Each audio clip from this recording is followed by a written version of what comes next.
ជំរាបសួរបងប្អូនយើងនេះយើងម្នាក់គាត់ស៊ូក្នុង YouTube channel របស់ខ្ញុំហើយ surprise មែនតើគាត់សួរថាបងបើឲ្យដឹងអត់ប្រាក់ខែវ៉ាន់ដាតារា rapper របស់យើងល្បីលេខ1ស្រុកខ្មែរហ្នឹងប្រាក់ខែគាត់ប៉ុន្មានណាតោះគ្នាជាជាងដែលខ្ញុំឆ្លើយប្រាក់ខែវ៉ាន់ដាហើយខ្ញុំក៏គិតថាវ៉ាន់ដាស៊ីប្រាក់ខែដែរណាប្រហែលជាគាត់មានរបបចំណូលផ្សេងជាងការសម្ដៅទៅលើប្រាក់ខែណាអញ្ចឹងថ្ងៃនេះខ្ញុំចូលរួមបកស្រាយចាត់ទុកថាថ្ងៃនេះថ្ងៃដើមសប្តាហ៍លំហែដែរខ្ញុំចូលរួមបកស្រាយទៅតើវ៉ាន់ដារកចំណូលពីណាវិញណាជាជាងយើងនិយាយថាវ៉ាន់ដាមានប្រាក់ខែប៉ុន្មានហើយខ្ញុំគិតថាវាមិនមែនតែរឿងវ៉ាន់ដាទេប៉ុន្តែរឿងតារាយើងតារាចម្រៀងផ្សេងតែល្បីហ្នឹងគឺគាត់មានប្រភពចំណូលផ្សេងណាមានប្រភពចំណូលផ្សេងច្រើនបើសម្រាប់វ៉ាន់ដាខ្ញុំ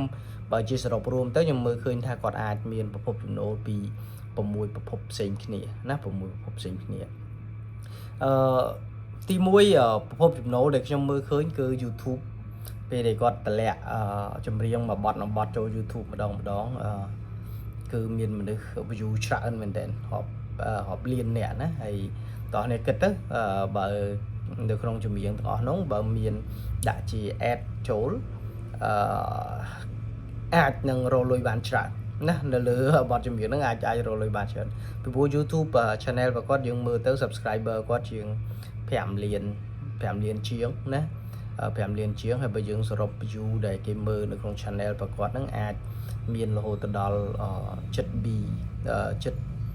billion ណា7 billion view ច្រើនមែនទែនហើយបើយើងនិយាយសាមញ្ញថា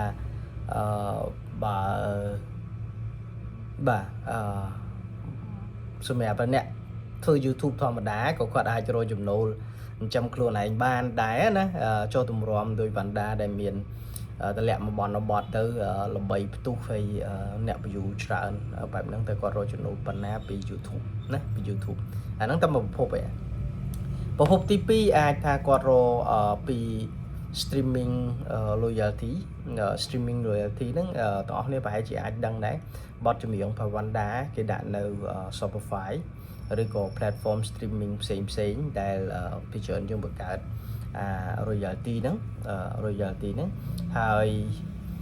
ចំនួន royalty ដែលមានចំនួន play ហ្នឹងគឺជាទូទៅគឺគាត់រកលុយបានពីនឹងដែរណាពីនឹងដែរហើយតោះនេះគ្រាន់តែ monthly royalty listener មានតែអ្នកស្ដាប់កម្មវិធីរបស់ Wanda ហ្នឹង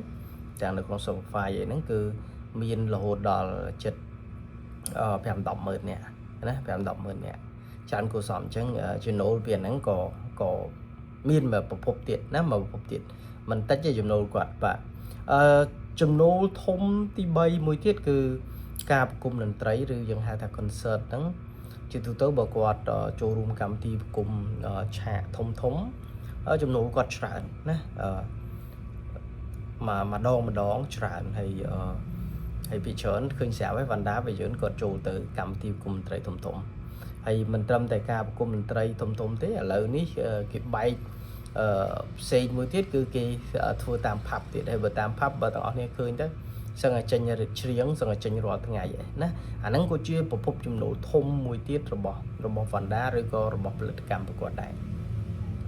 ប្រភពចំណូលទី4គឺ brand ambassador ដែលយើងច្រើនហៅ BA ហ្នឹងបាទគាត់ធ្វើ brand ambassador ឬ brand sponsorship ហ្នឹងច្រើនទាំងអស់គ្នា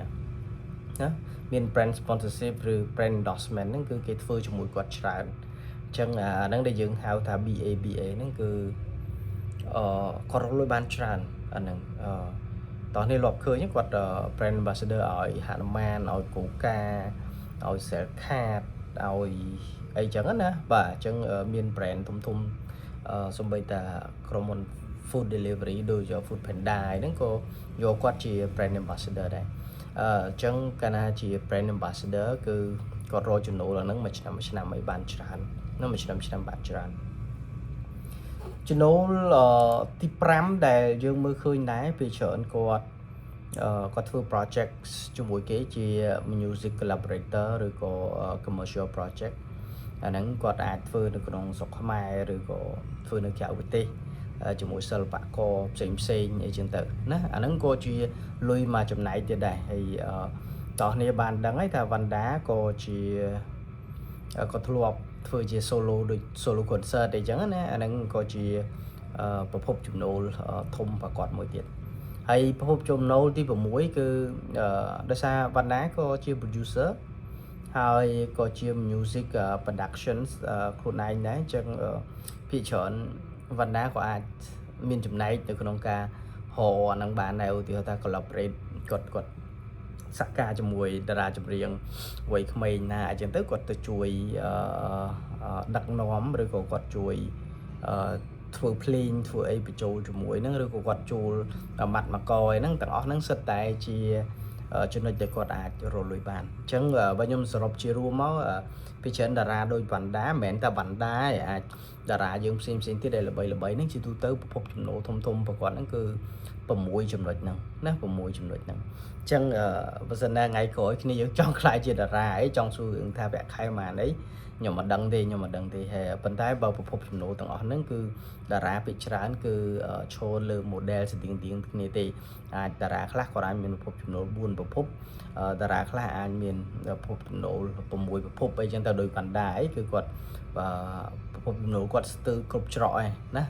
គឺស្ទើរគ្រប់ច្រកឯស្អីក៏គាត់សឹងតែអាចចូលលុយបានដែរណាអូខេអរគុណច្រើនទាំងអស់គ្នាខ្ញុំធ្វើវីដេអូមួយនេះនិយាយរឿងហ្នឹងមួយចោះឲ្យចប់ទៅហើយទាំងអស់គ្នាដឹងថា channel ខ្ញុំនិយាយពីអីហើយចាំយើងទៅនិយាយរឿងការរៀនសូត្ររឿងអីផ្សេងទៀតណាខ្ញុំគិតថាវីដេអូនេះអាចពាក់ព័ន្ធគ្នាបន្តិចដែរដោយសារពេលខ្លះយើងចេះឆ្ងល់ដែរថាបើអនាគតខ្ញុំចង់ខ្លាយជាតារាដូចគេដែរតើវាអាចមានឱកាសរកលុយអីបានរកចំណូលអីបានហ្នឹងហើយទាំងអស់គ្នាអាចដូចវីដេអូខ្ញុំបញ្ជាក់អញ្ចឹងណាយើងអាចមានប្រភពចំណូលផ្សេងហើយបើមើលទៅបច្ចុប្បន្ននេះបើវីដេអូខ្លះផ្ទុះនៅក្នុង Facebook ក៏រកលុយបានច្រើនដែរណានៅ Facebook ក៏រកលុយបានពេលខ្លះរកលុយបានច្រើនជាង YouTube ទៀតអូខេអរគុណច្រើនយើងជួបគ្នានៅវីដេអូក្រោយជំរាបលា